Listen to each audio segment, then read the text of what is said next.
accompagnons énormément d'entreprises pour améliorer leur stratégie de prévention. La stratégie de prévention, c'est un élément indispensable qui va vous permettre d'avoir des résultats en termes de sécurité. La stratégie de prévention, ça intègre l'organigramme de l'entreprise. Elle va intégrer également le profil de votre entreprise, le profil du salarié. Est-ce que vous êtes organisé en 2-8, en 3-8? Est-ce que vous avez des salariés sur un même site, déportés, des salariés isolés? Quels sont les liens entre les managers et les salariés? Ce sont un certain nombre de questions fondamentales qu'il faut se poser pour pouvoir mettre en place une stratégie de prévention. Vous avez également les actions en prévention. Visite, quart d'heure, brief, accueil, analyse d'accident, etc., etc. Et puis vous avez les stratégies de communication avec les campagnes, les informations, les flashs, les journées sécurité. Et puis le monde de la formation également qui vient interagir avec tout ça.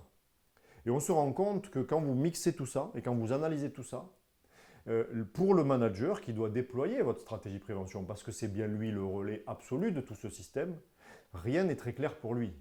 Alors il sait parfois qu'il doit faire l'accueil, mais il n'est pas toujours au clair avec toutes les actions qu'il doit mener, à quel rythme, à quelle fréquence, pour quel résultat.